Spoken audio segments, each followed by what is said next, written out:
সাবেক পররাষ্ট্রমন্ত্রী ও আওয়ামী লীগের যুগ্ম সাধারণ সম্পাদক হাসান মাহমুদের ওপর ক্ষোভ প্রকাশ করে জুতাপেটা করতে চেয়েছেন কবির শিকদার নামে কুমিল্লা মহানগর আওয়ামী লীগের এক নেতা।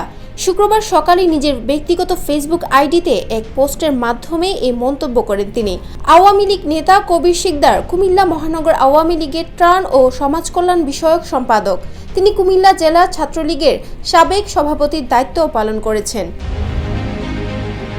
ফেসবুক পোস্টে তিনি হাসান মাহমুদের একটি ছবিও যুক্ত করেন এ সময়, যেখানে তাকে একটি খাবারের টেবিলের সামনে বসে থাকতে দেখা যায়। পোস্টে তিনি বলেন, রাজনীতি করি আর না করি, এই মানুষগুলোর কারণেই দলের সম্মান নষ্ট হয়েছে। দেশে আসলে এদের জুতাপেটা করা হবে। কে কে আমার সাথে থাকবেন? তার এই পোস্টে বিভিন্ন আওয়ামী লীগ সদস্যদের সমর্থন দিতে দেখা গেছে। RICL TMX, যুগের পর যুগ স্থাপনা থাকে মজবুত। এই সময় একজন ওই পোস্টে মন্তব্য করেন, এরা দলের শত্রু, দেশের শত্রু, জনগণের শত্রু এবং দল ধ্বংসের কারিগর। এদের কারণে আজকে দলের এই করুণ দশা।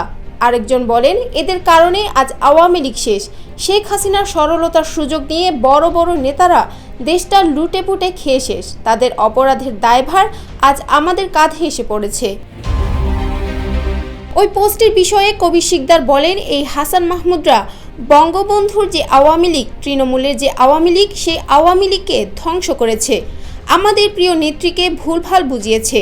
এই টাইপের নেতাদের কারণে আজকের আওয়ামী লীগের এ দশা। তারা বিদেশে আরাম আয়েশে জীবন পার করছে। আমরা যারা তৃণমূলের বঙ্গবন্ধুর সৈনিক, দেশরত্ন শেখ হাসিনার সৈনিক, আমাদের ওপর কি ভয়াবহ নির্যাতন চলছে। তিনি বলেন, কিছুদিন আগে আমাকে গ্রেফতার করা হয়। বঙ্গবন্ধুকে নিয়ে একটি প্রতিবাদ পোস্ট করার পর থেকে আমাকে 2টা মামলার আসামি করা হয়েছে। আমরা আওয়ামী লীগ করেও কুমিল্লার দানব সাবেক এমপি বাহারের রোশানলে ছিলাম, ঠিকমতো রাজনীতিটা করতে পারিনি। সেই ক্ষোভ থেকে ফেসবুকে পোস্ট করেছি। আরও যারা নেতা আছে তাদের বিরুদ্ধেও লেখা চলবে বলে উল্লেখ করেন এই আওয়ামী লীগ নেতা।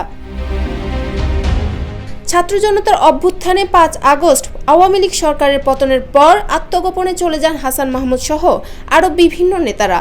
হাসান মাহমুদ বিদেশে পালিয়ে গেছেন এমনটাই গুঞ্জন ছিল। এবার লন্ডনে ঈদের নামাজ শেষে পরিচিতদের সঙ্গে কুশল বিনিময় করার সময় কয়েকটি ছবি সামাজিক যোগাযোগ মাধ্যমে ছড়িয়ে পড়ে। তখনই মূলত তার অবস্থানটি পরিষ্কার হতে শুরু করে।